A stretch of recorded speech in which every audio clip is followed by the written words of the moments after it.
All right, here we go. Welcome into the Stone Shield Show. We are here. We are live. It is Tuesday, February 3rd. Appreciate everyone making us part of your day. Lots of stuff that we need to discuss.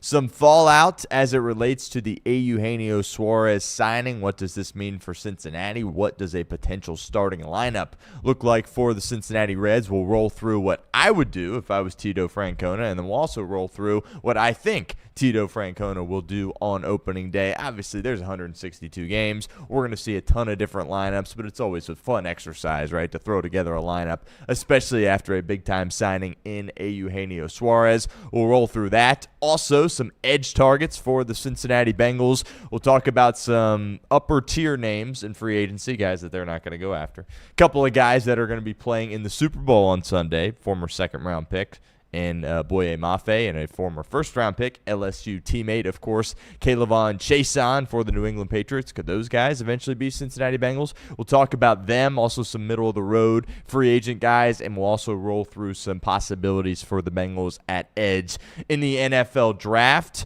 Good news as it relates to edge. There's a lot of guys. The free agency class, I would say, is relatively deep. At edge, so is the NFL draft. I think there's some round two, round three guys that could be enticing for Cincinnati. Unfortunately, the Bengals have no clue what they're doing when it comes to evaluating that position, but we'll see if they can get that fixed here this offseason. We'll roll through some of those targets. Also, the Vikings fired their GM a couple of days ago. I want to spend some time talking about that. I thought that was interesting just because of the timing of it all. He's down at the Senior Bowl in Mobile, Alabama, doing some scouting, getting ready for the NFL draft and free agency, and then he gets the call, yeah, actually, you're fired, and we're moving on from you. Hard to imagine Kevin O'Connell not having a pretty big say there, but the timing's certainly interesting. There's been some reports about him going on paternity leave a little bit longer than maybe some people thought he should have, but we'll break that down. I have my thoughts on that as well. Also, this morning, it is official. Matt Naggie, his contract expired with the Kansas City Chiefs, and I think in his mind, he thought he was just going to get the Titans job because Borgonzi's his buddy, the GM in Tennessee, and he was like, yeah, we're going to score a ton of points here, probably get back to the Super Bowl, and I'll have a head coaching job next year. Well, actually, you won about 6 games. Your quarterback, Mahomes, got hurt, and then you're sitting here, like a lame duck without a job. And finally, he does get one, heading to New York to work with John Harbaugh, be the offensive coordinator for Jackson Dart. So we'll talk about that. Also, NBA trade deadline coming up the end of this week. 2 big names to monitor. Giannis Antetokounmpo, is he going to get moved? As time goes on, it feels like this is probably going to linger into the summer before ultimately he finds a new destination. But we'll talk about that a little bit. Now, James Harden, to the surprise of nobody, his name getting thrown in the mix here as he is looking, along with the Clippers, they're mutually looking for a way in which he gets traded and plays somewhere else. Just kind of, it seems like a recurring theme a little bit with James Harden. He hasn't played for a ton of teams, but, he's there for a little bit, and then all of a sudden he's like, you know what, the writing's on the wall here. I want to get out and play elsewhere. This is just the latest example of that, but those are the 2 biggest names to monitor here at this point. I can confirm Reed Mouse is a father. That's awesome, right? Off the bench is not going on at this particular point. We are staying at the 11 o'clock hour for now. For the foreseeable future, maybe we will make an adjustment to that come opening day. Once the Reds' regular season gets underway, maybe we'll make an adjustment to that. But for now, the plan is to stay at the 11 o'clock hour. And because of that, I think you'll see some Chatterbox Reds stuff premiere a little bit later than they typically do. Nick Kirby, Trace Fowler, they made their return to the channel this morning. Had a podcast went out. They went back and forth for over an hour. Talked about a lot of the stuff we talked about yesterday, as well as they did their own starting lineup projections as well. Check that out on YouTube if you haven't done so already, and of course in podcast form, Chatterbox Reds. But with no off the bench, you might see them premiere some of their stuff a little bit later, so that can be a nice precursor into our show at the 11 o'clock hour. Make sure you check that out if you haven't done so already. But appreciate everyone being here. As always, make sure you hit that subscribe button if you haven't done so already. On our way to 22,000 subscribers here. Let's try to get there before spring training before the position players show up for spring training. How about that for a goal? We had a few hundred left to go, but help us out, subscribe. We're here each and every day at the channel. I got my show from 11 to noon. Again, maybe we'll get some adjustments with that, but it's daily content here at the channel. Chatterbox Reds stuff. I mean, they're pumping out videos all the time, but once the season obviously starts, it's going to be every single day with content on the Cincinnati Reds. And we got a lot of Bengals stuff as well. We're going to keep it rolling here at the channel with our Bengals coverage. Kind of a dry period right now. Super Bowl free agency, of course, hasn't gotten underway, so it's a lot of, how are we going to fix the defense? How are we going to fix the defensive line? How are we going to fix the edge spot? Oh, we're all still mad they took Shamar Stewart. A lot of that, but there is some nuance we can have with these conversations, and maybe some trade targets we'll roll through. We'll do some mock drafts. We actually haven't done an official mock draft. I've come on here and banged the table for Caleb Downs, but we haven't done an official mock draft. That's something we've done in the past. We'll roll it through the PFF draft simulator, potentially do that here in the coming days or weeks. And then free agency. The Bengals are going to be active. Now, how active will they be? That remains to be the question, right? But they're going to bring in some help along the defense, and we talked about yesterday how it feels like they need a shift in ideology. They have this concept in their head that we don't bring in guys if they're over 30 years of age. Well, you've tried this youth movement on defense, this draft and develop movement, and it hasn't worked, certainly over the course of the past few years. So I think bringing in an actual veteran could go a long way for this team. We talked about that on yesterday's show, but we'll roll through some edge targets, as I mentioned, in a second. But like the stream, help us out. Find our podcast. Even if you're watching live, leave us a 5-star review. That really will go a long way and helps us keep the lights on here at Chatterbox, and we can continue to pump out daily shows here. But let's start with the Cincinnati Reds.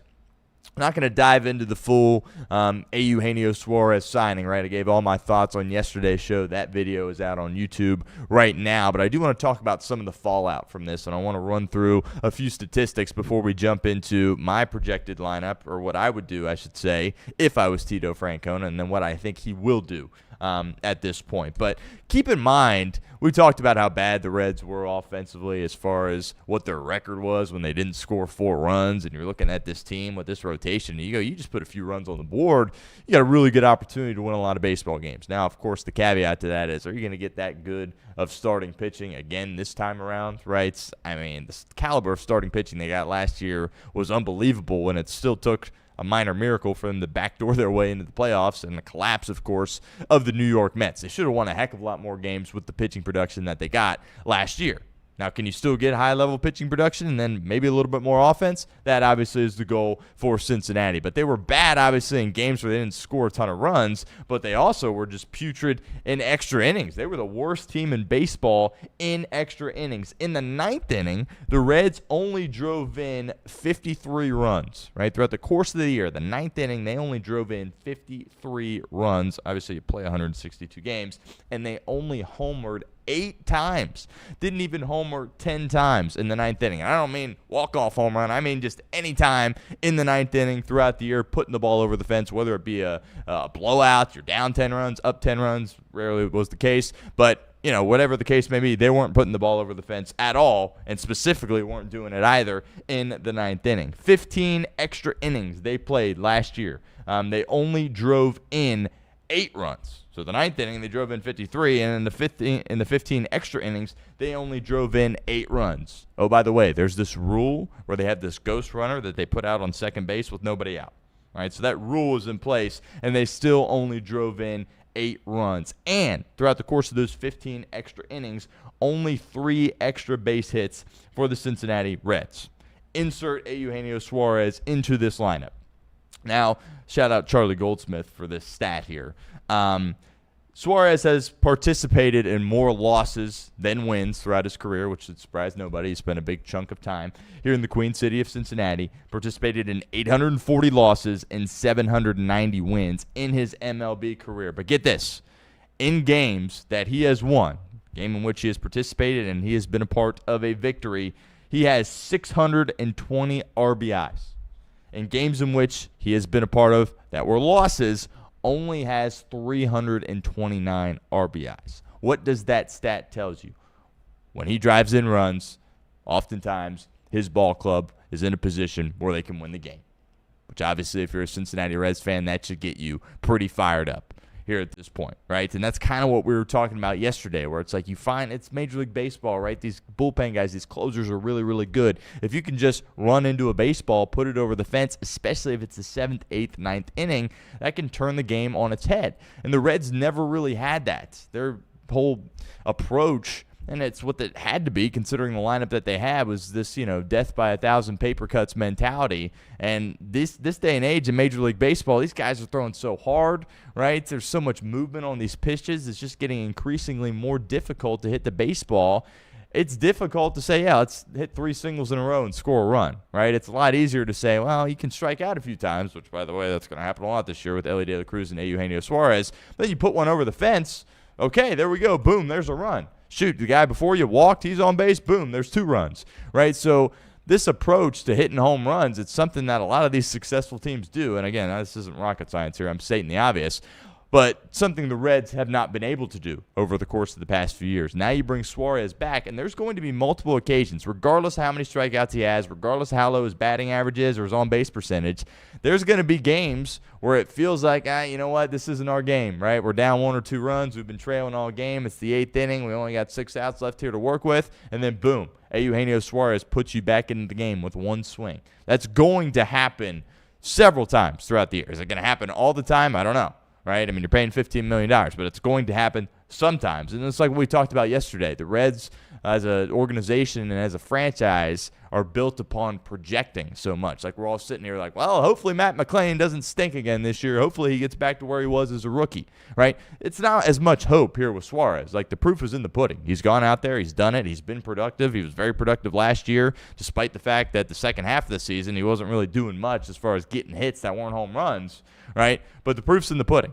This isn't a projection, I don't think, for the Reds. You're going to get. Like, if he hit less than 20 home runs this year, I would be shocked, right? Now, he might still bat 180, 170. It might still be awful from a batting average perspective. On-base percentage might still be under 300. But I think it's safe to say that you're getting 20 home runs from Eugenio Suárez. And we talked about the durability aspect of this yesterday as well.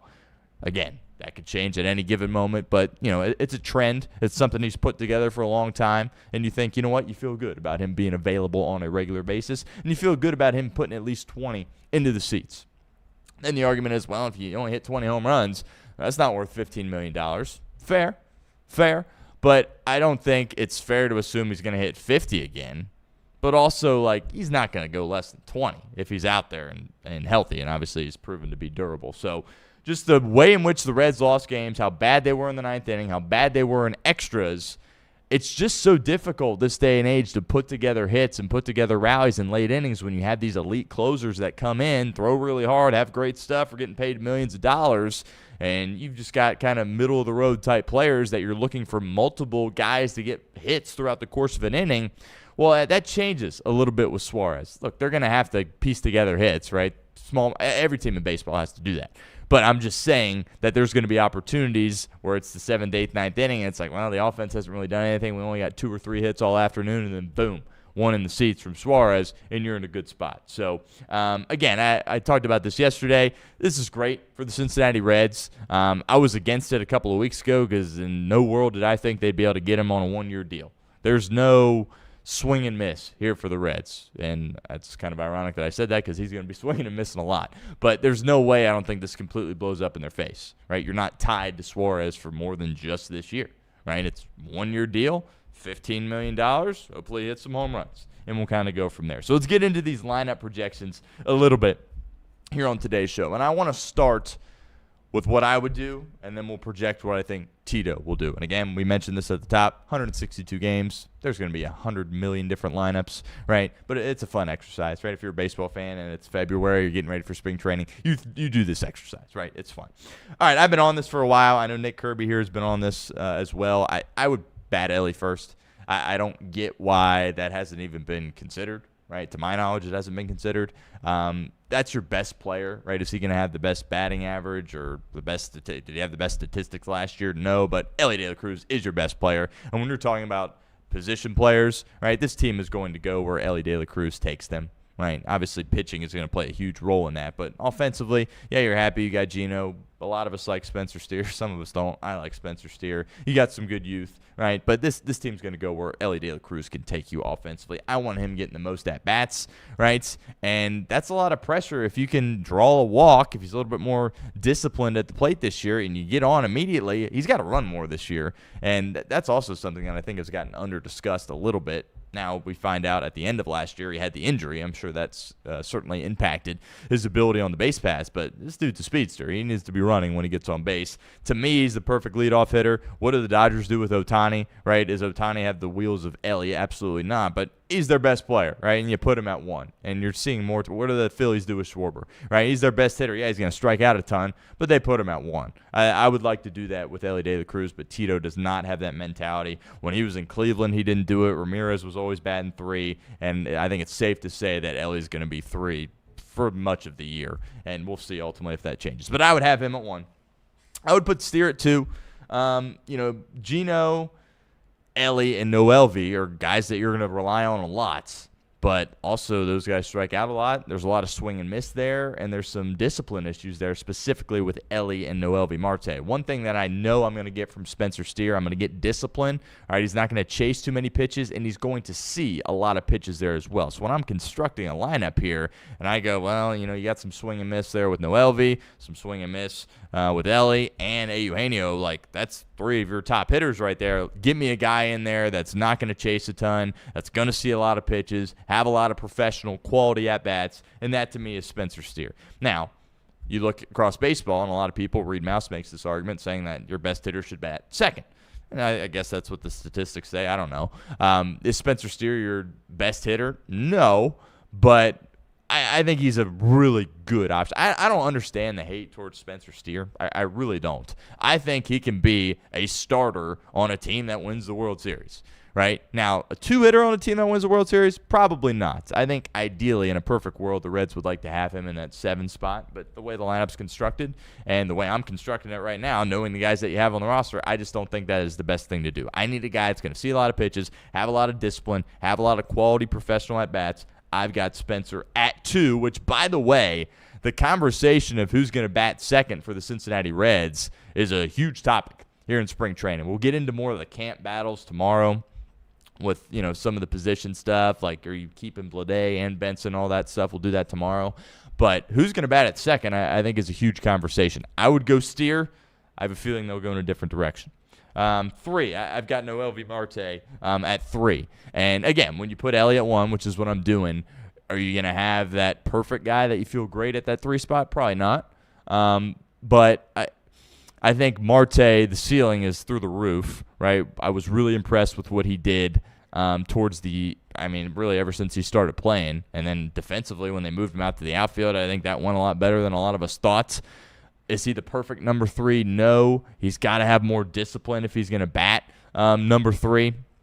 But when I'm constructing this lineup, I'll go with Marte in right field, batting 3rd. And then I think Suarez has to be 4. Right, regardless of who's putting together this lineup, you brought him in, you're paying him $15 million.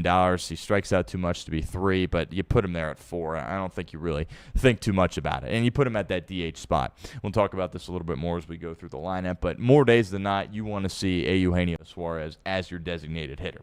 Then 5 is interesting because, we've talked about this a lot with Sal Stewart. A lot's going to be asked of Sal Stewart. He's 22 years of age. We have people on. We were talking to Chris Welsh. He's like, the dude can flat out hit. And I agree. And I think a lot of us are excited.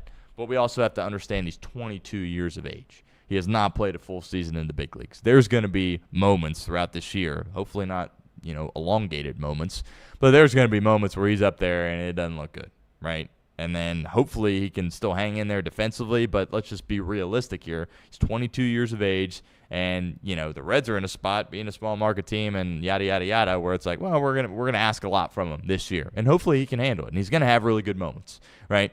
But I don't know if I want to put him at a premium spot in the lineup. And I get 5 is not 2, 3, or 4.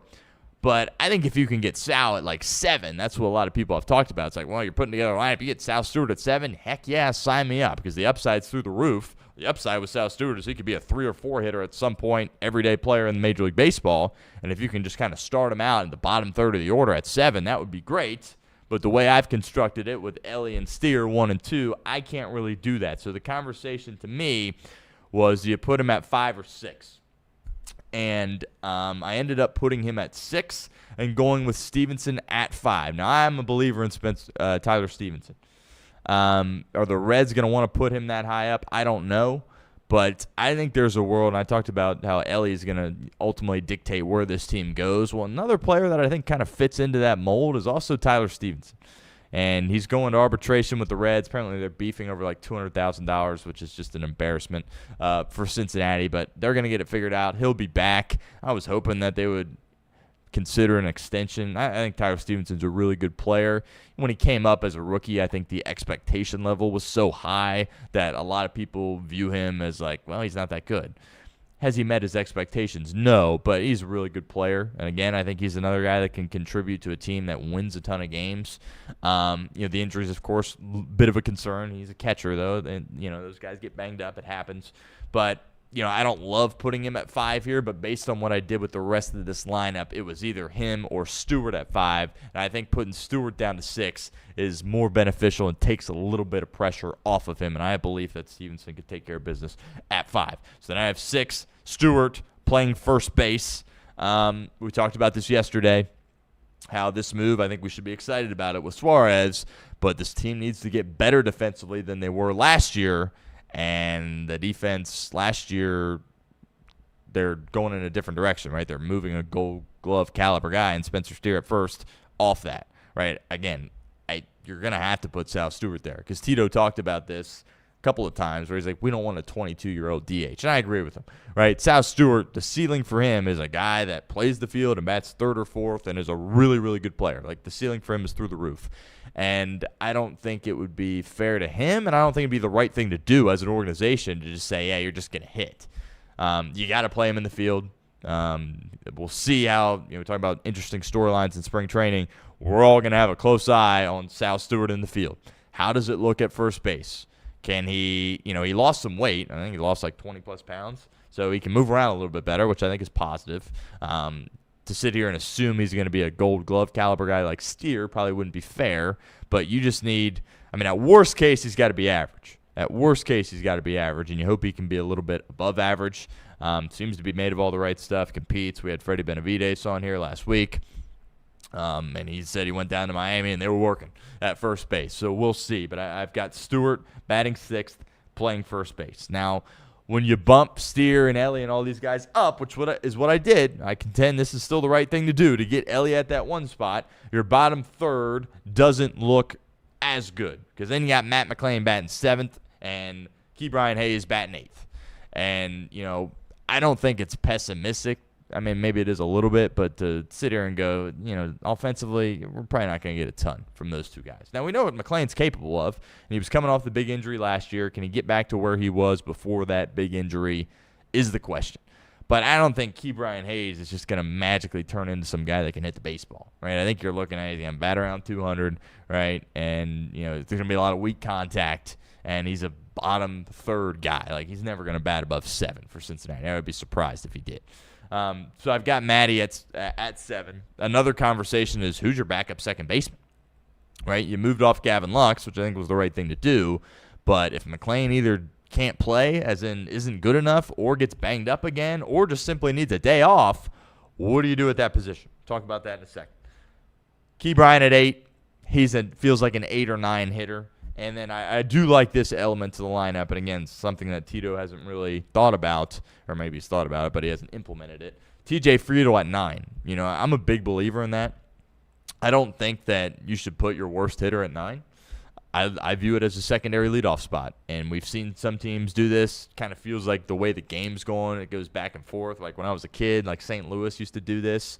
Where they would this is back when pitchers were hitting, they would bat the pitcher 8, and then they'd throw in like their shortstop at 9, and it was like, okay, we got kind of a secondary leadoff guy. I like that approach. Some teams do it, some teams don't. Reds typically haven't done that, But to me, like, that's where you put Friedel if you don't bat him at 1. And Friedel's talk about discipline, right, at the plate, which what Steer has. He's still got some speed, not as fast as he was a couple of years ago. But Friedel, to me, is either a 1 or a 9 guy. And if you put him at 9, that's a heck of a 9 hitter, right? You're going to take some at-bats away from him, which I don't think is the end of the world. He's played a ton of baseball recently. He's oftentimes very available, and I think they're going to want to play the heck out of him again this year if he's healthy. So I think Friedel at 9 is what I would do. Again, this is just what I would do. Tito's not going to do this, but I think having Friedel at 9, and then there's a good chance he gets on, and then you look up and it's like, oh, here's Ellie, Steer, and Noelvi, and then you're kind of rolling at that point. So that's what I would do. Ellie short, Steer left, which, defensively, it's just so hard. The Reds are going to ask Spencer Steer to do so much this year, and he's a ball player, so he just goes out there and does it, and he does it at a high level.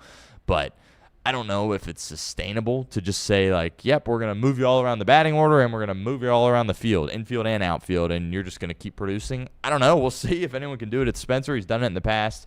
But I've got Steer 2 in left, Noelvi 3 in right, Gino 4 DH, Stevenson 5 catcher, Stewart first 6, McLean 7 second base, Ke'Bryan third base, batting 8th, Friedel batting 9th, center field. That's what I would do. Again, depending on who's on the mound, lefty, righty, guys getting days off, guys slumping, it all changes. Opening day, that's what I would do. Now, what will the Reds do? Interesting conversation here. I think it's safe to say that Tito's putting Friedel at 1. He's done it forever. That's what he likes to do. He'll be out in center field. He'll be batting first. Talked about this earlier. One of the huge storylines for the Reds is who is going to bat second. There's a couple of guys that could be involved here. There's a world where Ellie's involved here, but I think he's going to be at 3.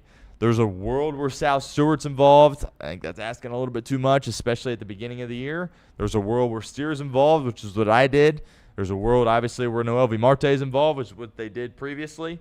And that's probably it. Maybe you could say Matt McLean. They tried that last year. Clearly it didn't work. I've got him going with Noelvi.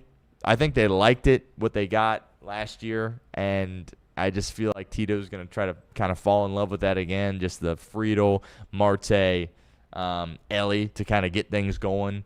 I just think that you can kind of get away with it if you put Friedel at 1, but if I had Ellie at 1 and then I put Noelvi at 2, that's a lot of swing and miss there early in the lineup. I think if you have Friedel at 1, you can get away with it a little bit more, but that'll be fascinating to see what Tito does. I think the two guys that have the biggest chance would be Noelvi and Spencer Steer, but I think Sal Stewart very much is alive for that, and I think Matty McLean certainly is alive for that there as well. And then 4, I think the Reds will put Gino at 4. Again, I don't think many people will be split on this.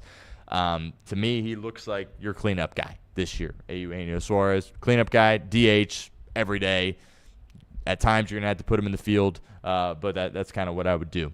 And then I think they'll put Steer 5th in left. I just think, like, you're not going to put Sal Stewart out in left field. That's not going to happen. So, to me, it's like Spencer's going to be out there, and then, Blade and Benson are competing for the backup spot is kind of what it feels like to me here at this point. I think they'll put Stevenson at 6. I think they really like the idea of Sal Stewart at 7, which I can get on board with. Young guy, 22 years of age, and we talked about kind of going into this year, like, oh, man, they're going to ask Sal Stewart to do so much, which now that you get Suarez, you can ask him to do a little bit less, but the urgency for him to produce in the field certainly goes up. So I've got Stewart, the Reds putting Stewart at 7, and then McLean 8, Hayes 9. And that bottom, the bottom 2, like, it's going to be Ke'Bryan and Matt McLean, I would say. And look, if Matt McLean, we keep talking about it, if Matt McLean gets back to where he was as a rookie or just gets a little bit better than he was last year, it's like, yeah, you'll take him as an 8 or 9 hitter. So it's crazy what one move can do. Health is going to be huge, obviously, for Cincinnati, but you implement Suarez in here, a guy that, he's going to strike out a lot, but he's also going to put the ball over the fence. And you're looking at this lineup and you're going, okay, we might have a little something here. So Nick Krall, Brad Metter, they deserve some credit for putting this together. Honestly, I was thinking about this from a purely baseball perspective.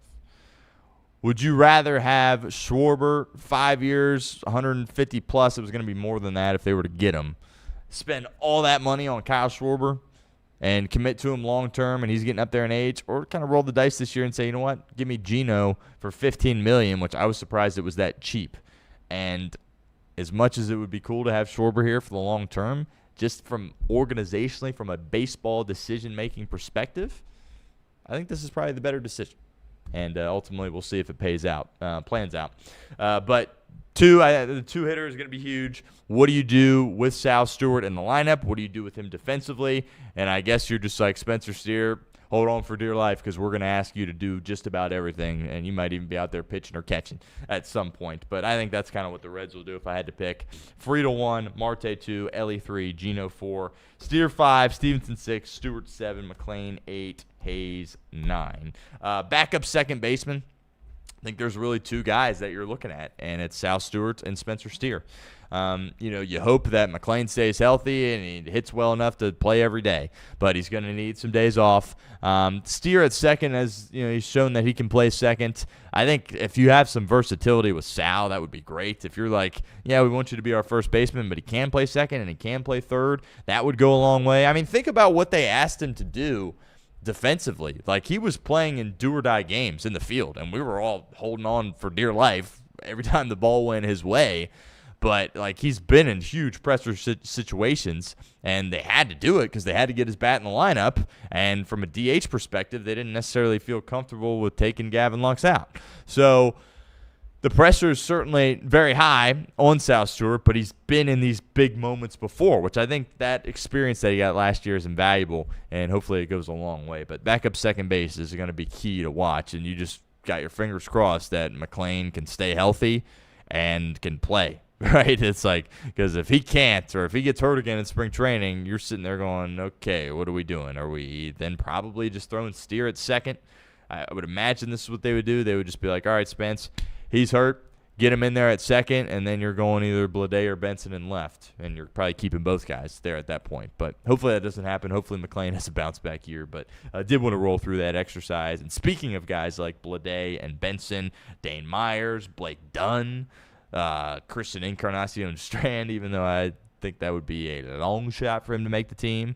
Rhys Hines, not really many people talking about him, but those are a couple names. We'll talk about some camp battles, and by camp, or I guess not really, spring training battles. This isn't Bengals, but spring training battles. We'll touch on that tomorrow, but did want to roll through that exercise. All right. I want to transition a little bit here into the Cincinnati Bengals.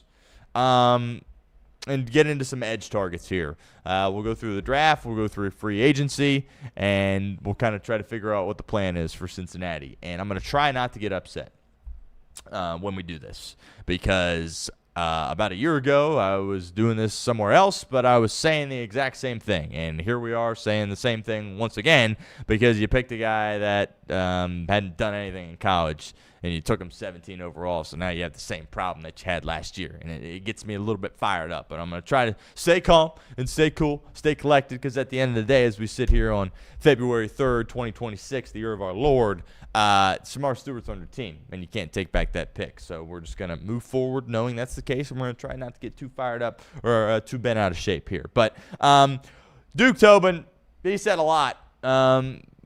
You could argue he said a lot without saying much at all. I think it would be fair, but he addressed the media. I hope that's something that they do each and every year. Now, by the way, like the GM or the de facto GM in this case for the Bengals, he should, at the year ends, before the Senior Bowl, get him up there on the podium and let's hear from him. I think they should get into that pattern each and every year. One thing to me really stood out, and that is how he said pass rush is king. It was king last year as well. Sorry, I said I wasn't going to do that. But he said pass rush is king. And that tells me that, okay, they're going to really gear in on trying to address that position this year. Should have done it last year. Via the draft and via free agency as well. Mentioned this at the top. Bengals' entire defensive line is not good. Not good at all. From an interior perspective, it's hard to find guys that can rush the passer from the interior. Those guys aren't just walking down the street. You're not pulling these guys aside like, hey, come play for the Bengals. You're a pretty big dude. You look pretty athletic. I think you can get after the passer and line up across the center. Doesn't happen. It's hard to find. And unfortunately, this year's free agent class, not very many of those guys walking around. And the few that are walking around, teams are going to have to overpay for them. The Bengals aren't in the business of overpaying, and that I can agree with. Don't think they should. And also the draft. When you look at the interior of the defensive line in the draft, not very good. You kick yourself a little bit more because it was a lot more better last year than it was this year. But you were like, we got Chris Jenkins and McKinley Jackson. They're going to, take a big step in the right direction here in year 2. Obviously ended up not happening. So from an interior perspective, fair to be worried. From an edge perspective, I think it's fair to be optimistic because there's some choices that the Bengals can make, and, of course, the emergence of Myles Murphy and them as an organization. They're not going to quit on Shamar Stewart, and I guess we'll keep saying the ceiling's high. I guess we got to keep doing that. I don't know. Zach's doing it. I guess other people talking about it are doing it, so we're going to sit here and act like Shamar Stewart can still be a good player at some point. Talked about how the Bengals, in my opinion, should undergo a philosophy change. An ideology change. Their DNA of their ball club, as long as they're paying Burrow, Chase, and Higgins, is always going to be, they're going to be young on defense, draft and develop. And that's just kind of the way it has to be to some degree, right? Because you're paying 3 stars on offense. But it doesn't mean you can't have a few veterans in there. Doesn't mean you can't get some cheap veterans that maybe just come into this thing and it's a year-by-year thing. And you're like, yeah, come in here for a year. You plug them in. They play for a year. All right, you're moving on. And you bring in another guy for a year. I get that's not the best way to build a team. But that's kind of what you have to do when you're in win-now mode. And we talked about this yesterday. Bengals are in win-now mode. They need to operate like they're in win-now mode. Cincinnati has not signed a single free agent or extended a non-offensive lineman age 30 or older since Zach was hired in 2019. That needs to change, right? There's names out there of guys in their 20s that are going to go for a lot of money. And you've got all types of issues along your defense, right? You've got linebacker issues, and you've got secondary issues there as well. So as much as we all would love for Jalen Phillips to be a Cincinnati Bengal, obviously it's not something they're going to do. But if they did, that hampers your ability to address the other levels of your defense. But I think you need to go out there and evaluate some guy that's older and be like, you know what? You bounced around. Want to come play with Joe Burrow and try to win a ring? Here's 1 year, $7 million. Let's go to work. They need to adopt that philosophy. In my opinion, it's pretty clear. We'll see if they do it. But Zach, he didn't. I don't know if it's Zach or Duke or whatever, but I don't think it's pure coincidence that since Zach has come here that they haven't gotten a guy 30 or older that wasn't an offensive lineman. So I would like to see that change this offseason. Now, if it doesn't change, that means some of these guys are off the table. Khalil Mack, Von Miller, Leonard Floyd, Hassan Reddick, Joey Bosa.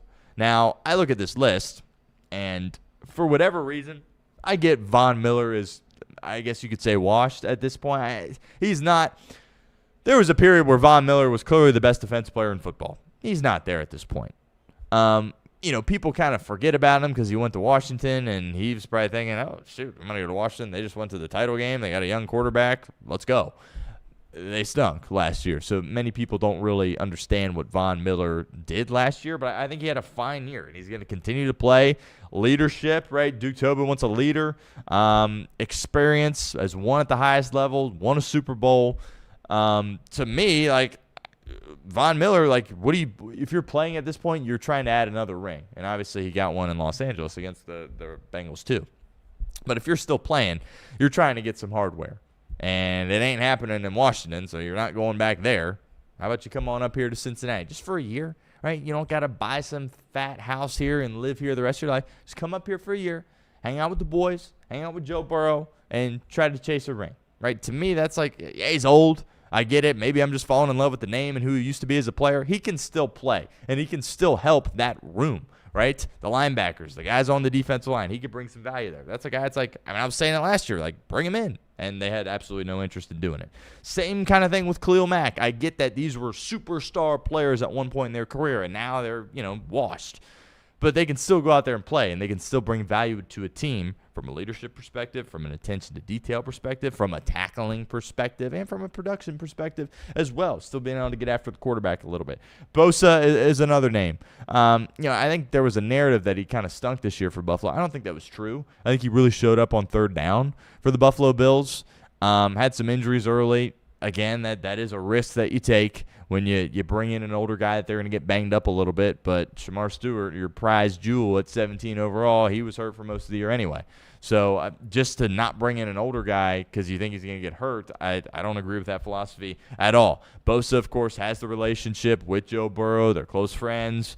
Does that mean anything at the end of the day? I don't know. But, Ohio guy, played at Ohio State. I think he would be very interested in coming here. And it's not like you bring him here and you say, all right, play every down for us. No, get in here on third down and get after the passer and help us close the ball game out. That's what you'd be looking for. I would be open to bringing Bosa in. But all those guys are 30 or over. So the Bengals probably are going to look in a different direction there.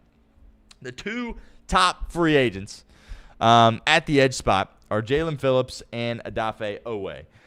Likely out of your price range.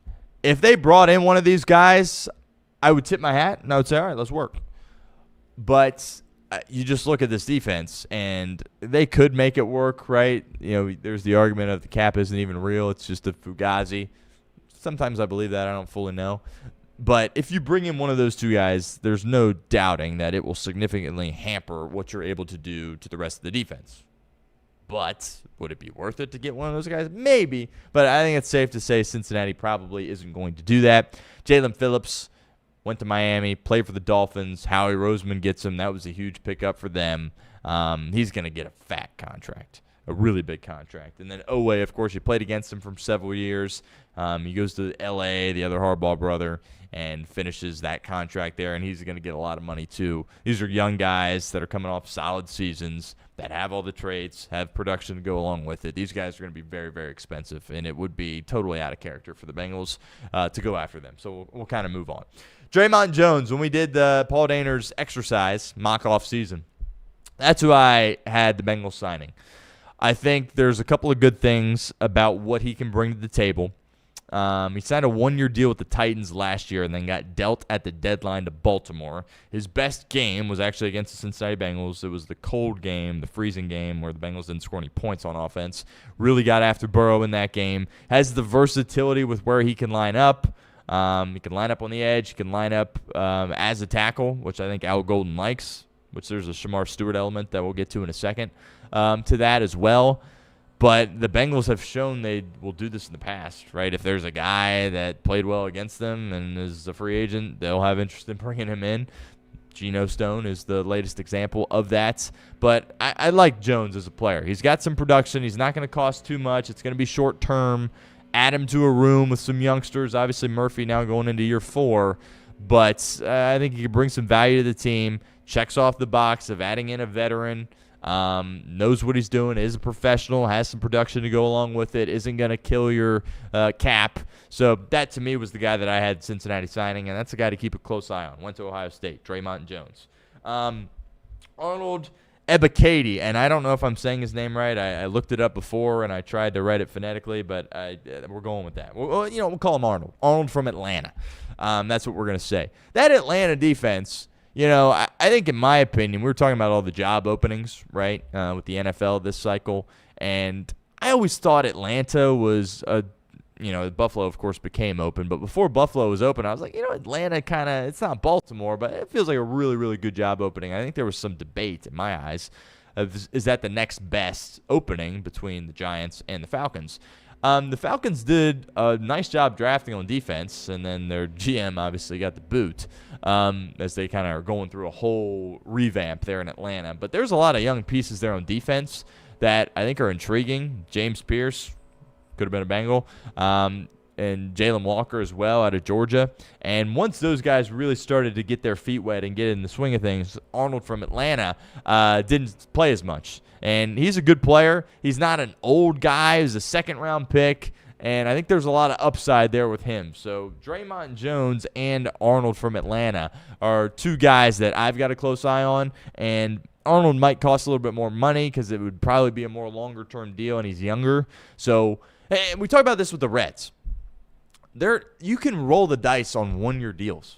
Like, just be aggressive, right? Like, I think Draymond Jones, you could get him for 1 year. Oh, it doesn't work out. Okay, move on, right? It's not like you have to commit to these guys long-term. Now, Arnold, Ebiketie, it would be probably more of a long-term deal. And then it's like, well, he comes in, doesn't have any success. Oh, shoot, here we are. We got to probably pay Miles Murphy. Shamar Stewart still hasn't done anything. And then Arnold, we're tied down to him for a couple more years. You're in a tough spot. 1-year deals is something that Cincinnati should be open to, right? Again, win now mode, plug and play, right? You got a hole here. Well, let's put some, tape over it, a little duct tape it for a year, see how it goes. Okay, it doesn't work, go from there. I just think that's how you have to operate when you're paying guys top of the market money, which they're doing with 3 guys on offense, right? And Gesicki's getting a lot of money, and I was just banging the table yesterday for a Chase Brown extension.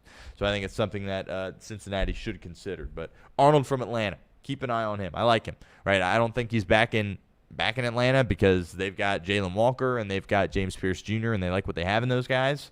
But interested to know what his market would look like. And then 2 guys that are playing on Sunday. If they play well, and this is what happens when you play in the playoffs and you play well, if one of these guys pop off on Sunday, they're going to make a heck of a lot of money. We'll start with Boye Mafe, second-round pick, kind of similar to Arnold. Has been with Seattle. Does he have a huge role with them? No, but he has a valuable role, certainly, with them. And I think there's going to be interest from John Schneider to retain him and pay him.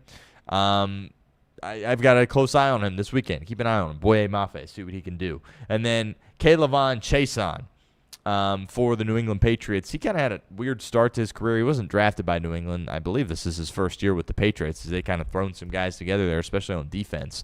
Bounced around a little bit. He was a first-round pick. This guy went 20th. And you probably remember him because it was the Joe Burrow draft, I think. Maybe it was the Jamar draft, but I think it was the Joe Burrow draft.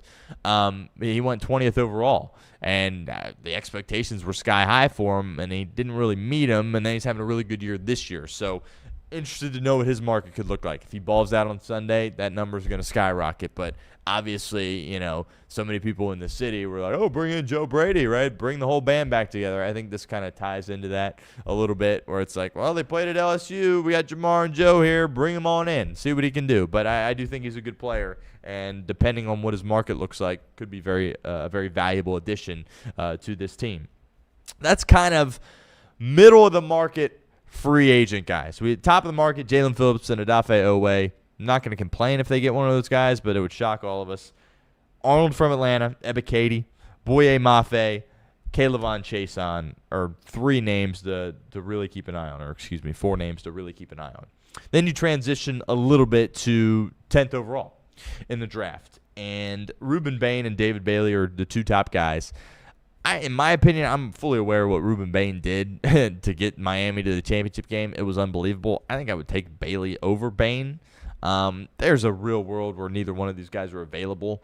And then if they're both gone, I don't think there's another edge that you can take at 10. But the good news, as we talked about, is there's going to be some guys in the 2nd and 3rd round. Talk about them in a second. Reese is going to be gone, right? Those 3 guys, Reese, Bain, Bailey, I think they're all top 9 picks, in my opinion. Right now, it'll be interesting to see because apparently there's speculation that Ruben Bain has some short arms, and maybe that will cause him to drop. And then Cincinnati has no issue taking guys with short arms because apparently Trey Anderson has short arms, and Geno Atkins had short arms too, and 2 pretty good players there. So maybe that will scare some teams off, but to me, and I'm not a GM, but if I was a GM and I was debating between a couple of players, I would just turn on the tape and be like, oh, they were in the college football playoff. Those are pretty big games. Oh, he played great in those games. He seems like a winner. I would take him. Rather than be like, well, his arms are 1.5 inches shorter than what we would like. Who cares, right? But if Bain's there, I think Cincinnati definitely would take one of those 2 guys. And unfortunately for me, I think they would take them over Caleb Downs, but I find it hard to believe either one of those guys would be available. Now you kind of get into the round 2 guys. And in my opinion, this is where it feels like Cincinnati will get their edge rusher. So I think they're in a spot where they have Miles Murphy back. A lot's going to be expected of him. And when you look at the numbers, obviously I'm an eyeballs guy. what am I seeing out there? How's it look? And it looked pretty darn good for Myles Murphy. The numbers also look very, very good. And it's not just against the pass. He was really good against the run, too, which Trey Hendrickson was tremendous. He didn't really help you out much against the run as far as setting the edge goes. Feels like him in place, obviously. Then, of course, Shamar Stewart, which I've been hard on him, rightfully so. But they're not, they're going to want him into the rotation. Now, what his role looks like remains to be seen. I am open to trying him at DT. Don't come at me. But they really like his flexibility. That was part of the reason they drafted him. Towards the end of the year, when he came back from the injury the second time, they started lining him up on the interior a lot more. Didn't have much success. Was getting run over. Looked kind of clueless out there. But he's got the body to do it. And if he can do that with the athleticism that he has, that could solve a lot of your issues if you can just kind of bump him into inside full time. Keep an eye on that. Discussed Bengals offseason topic. What if Shamar Stewart starts taking the majority of his snaps either over center or just along the inside, the interior of the defensive line? Keep an eye on that, because I could be a little bit more open to that as we progress. Cedric Johnson, we all loved him. When they took him in the 6th round out of Ole Miss, I thought that was great. Didn't really get on the field much as a rookie, and it took him a while for the staff to get him on the field last year. When he was out there, he was great. Put him in the room and give him a role, right? So I'm fired up about Cedric Johnson. Again, he's a 6th-round pick, so is he going to turn into some superstar? Probably not. But he's a really good player. Good to have in your rotation. And then I think, as I mentioned, the most likely outcome is going to be those 3 guys.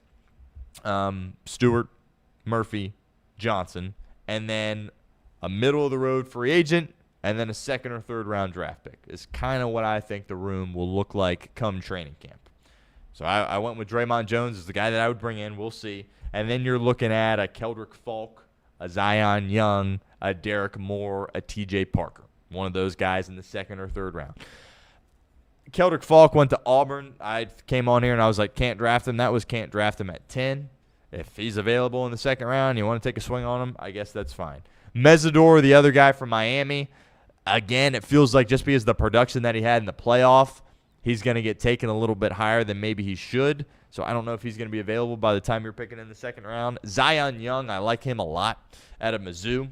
We'll see what he can do. Derek Moore out of Michigan, which we know the Bengals and their infatuation with that university, as well as TJ Parker and Clemson and the Bengals' infatuation with that university there as well. But TJ Parker in the 2nd or 3rd round, I'm open to it. Zion Young, I think, is a really good player. So when we fully dive into draft stuff here, we'll spend a little bit more time talking about those guys. But to me, it feels like Stewart, Murphy, Johnson, middle-of-the-line free agent, 2nd or 3rd round pick. That's what your defensive end room will look like for the Bengals. But keep an eye on what I said about Stewart bumping in inside a little bit more, I don't want to say full-time, but more so than on the edge. And I'm open to that. He's got the body to do it. And he's also, if he could play like with the athleticism that he has and get some interior pass rush, might be onto something there if you're the Cincinnati Bengals. Keep an eye on that. But that, to me, is how I envision this edge room playing out.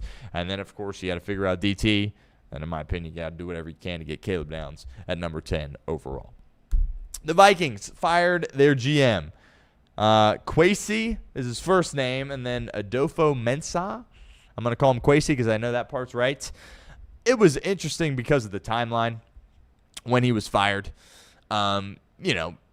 Does everybody always get fired on Black Monday? No. Harbaugh, I think it was a day or two after that. Same with McDaniel, right? It doesn't have to necessarily happen on Monday. But when you get into February or late January and you make a move like that, it's kind of puzzling. And it kind of got me to one of the takes I had when we were talking about the Bills a couple of weeks ago. In this league, when you're a GM, you can afford some swing and misses as long as it's not at the quarterback position, right? And when you look at this guy, Kwesi, taking J.J. McCarthy, now they were a little bit desperate there when they took him. That quarterback class was, of course, loaded, and they took McCarthy at, I think, 10, and they were like, all the quarterbacks went before, so they kind of were backed up against the wall. And I didn't think McCarthy was a first-round player. I didn't even know if he was a second-round player, much less a 10th overall pick. Now, I doubt that Kwesi made that decision without O'Connell saying, yeah, let's do it. But when you miss on a quarterback in the first round, look at Joe Douglas with the Jets. I get it's the Jets, but he drafted Sauce Gardner. He drafted Garrett Wilson, two pretty darn good players. Had a couple other good players on that offense and defense there as well, but he drafted Zach Wilson. He's without a job here at this point. Brandon Beane. You look at the Bills. There's misses all over the place from a draft perspective, but he drafted Josh Allen. And it wasn't Trevor Lawrence out of Clemson or Joe Burrow out of LSU. He took a guy super early out of Wyoming that didn't even win at Wyoming. Look at him. McDermott gets fired, and he gets a promotion, right? So it just shows you, in this league, you got to get the quarterback position figured out. I would love to know, and there's different reporting and different speculation, what the conversation was like when they let Sam Darnold walk. Because they won 14 games. Now, I always try to do what I would do if I was in that spot. If you remember, Sam Darnold was great for the whole year, and then the last game when they were competing for the 1 seed stunk, and then stunk in the playoffs. So in the two biggest moments, you're like, oh, that was kind of the Sam Darnold we expected. So I don't know if I definitely would have said bring him back. I probably would have, knowing what I had behind him and J.J. McCarthy. But I would love to know whose decision that was, what O'Connell had to say about that. But clearly, those two guys weren't on the same page. And when a firing like this happens, O'Connell clearly has the juice in that building. I think it is safe to say that Kevin O'Connell has the juice in that building. I mean, he's looked at as, like, if he was fired, if Kevin O'Connell was fired, there would be 20-plus teams interested in his services. And that's just the reality of the situation. Offensive mastermind, made Kirk Cousins look a lot better than Kirk Cousins is, has won a ton of games, revitalized Sam Darnold, obviously with the help of Kyle Shanahan in San Francisco. But a McVay guy, right, lots of teams would be interested in his services. So something tells me that there was an issue between Kwesi and O'Connell as far as not being on the same page there. But at the end of the day, when you screw up the quarterback, and now Kwesi, he didn't have many other hits, right? Like, they've had a lot of bad draft picks, and, you know, I think a part of the reason why Flores was so up in the air was he didn't know necessarily what that relationship looked like. So clearly some friction between the coaching staff and the general manager, and that's what causes him to lose his job. But if you're the Vikings, like, now you're kind of scrambling here as you get ready for the free agency and the draft, because this is like a month later than they wanted this to happen. But ultimately, it's the decision which they made. And when you get the quarterback right, you can, escape some dire circumstances, right? Duke Tobin feels like he has a lifetime contract here, but if he would have taken Chase Young, would he still be in place? I don't know, right? But he took Joe Burrow, and yeah, it was a no-brainer, and I'm not going to give him as much credit as I give Beane for taking Josh Allen. But when you get the quarterback right and you're the GM, that can save your job. Look at Beane in Buffalo. And Minnesota, they weren't able to get it right. And, there's friction there between the coaching staff. And, at the end of the day, these coaches are getting paid more than the GMs, right? So is there a bit of a power struggle there? And if you're the Vikings, like, you want this guy that, by the way, came in from, like, Wall Street and didn't even really have a football background? Or do you want Kevin O'Connell, who's a protege of Sean McVay, who has won at a very high level since he's been here? You'd probably go with Sean McVay. And how about Brian Flores? $7 million, right? He's getting paid $3.5 million more than Zach Taylor, or $2.5 million more than Zach Taylor. Pretty crazy, right? I mean, these organizations, if you have good coaches in place, you pay to keep them. And, Philly did it with Fangio, and it looked like he was going to step away. Then Howie Roseman said, we'll give you some more money. And then he's staying. So, clearly some friction there between the coaching staff and, of course, the GM, and he's out in Minnesota. Then there was another report that came out about the paternity leave stuff. I'm not going to spend too much time on this, but apparently, and this wasn't like recently, is when he had his kid, I don't know if it was a couple years ago or whatever, he took like 2 weeks off. And like Reed, for example, hey, Reed here at Chatterbox Sports, he's taking some time off. I would be taking some time off too. If you work at Wells Fargo or Amazon or Cintas, you're taking some time off, right? Many of these companies. But if you're in the NFL, it just doesn't really work that way. And you know that when you sign up. Again, you're getting paid millions of dollars to be around a sport. And I get it's intense, and I get you could be fired at any second, but that's just not how you operate in this league. Like, you see these coaches all the time, right? I mean, McDonald for Seattle went viral the other day when he was like, yeah, I see my son for like an hour on Thursday nights. It was like, oh, my goodness. Now, when it's off season, it's not like in college. You're not out on the recruiting trail recruiting guys. It's a little bit more relaxed. But once you're in season, it is full go, and you are working nonstop. And that's just kind of the way it is. And apparently it was during roster cutdowns when Kwesi was taking his paternity leave. Like, I get it. You know, your son or daughter is born, you go see the birth, a day or two, probably just a day is fine. But like you can't do that in these positions, right? In the National Football League. And Kevin O'Connell, he's got kids. He's probably looking around like, bro, like I'm grinding here. It's part of what you sign up for when you get into this line of work. And if you don't want that, and if you want to take paternity leave and be off for a long time, don't get in that line of work. Look, I'm not coming at him for wanting to hang out with his wife and kid, right? But when you're the GM of the Minnesota Vikings, can't really be doing that. Right? And look at Sean McVay. Like, he had a kid on, like, a Sunday, and they were playing on a Thursday night. So he was there for the birth of his child, and then he's turning around getting ready for Thursday night football. Like, it's just part of the business when you're in season, right? Sacrifices are made. Coaches, players, personnel people, that's why you get paid millions and millions and millions of dollars, right? So I'm sure, again, this wasn't recent when he did this, but I'm sure, like, looking back, that probably rubbed some people the wrong way, and it probably worked against him when ultimately Minnesota made the decision to move off, right? Real quickly, Matt Naggie is going to the New York Giants, and the reason why this is noteworthy here in Cincinnati is I think a lot of people viewed Brian Callahan as a top-of-the-line candidate for this opening. His name was thrown around. His name was thrown around a lot for Tampa. Then it was for New York. He ultimately doesn't get either one of those. Could he be coming back to Cincinnati? I don't know. We'll see. Do I like this for the Giants? I think it's interesting. You know, these CEO head coaches are very dependent on their coordinators. And John Harbaugh's not going to come out and say it, but when his boy Todd Monken got the Browns job, he probably was like, oh, shoot, right? Because I think he just assumed that Monken would be coming with him to New York. They worked together for 4 years in a row in Baltimore, and they were just going to kind of keep it rolling with Jackson Dart in New York. And then he surprisingly gets the Browns job, and it's like, okay, we got to figure this out. You know, I think the Nagy situation is interesting. He made some serious mistakes in Chicago, but he also got Mitchell Trubisky to the playoffs. So, you know, when you talk about, I talk about this all the time with like coaches that it didn't work out the first time, you get a second chance. Some of them do. Bob Saleh, he deserved a second chance. Mike McDaniel will deserve a second chance, and will probably get it next cycle.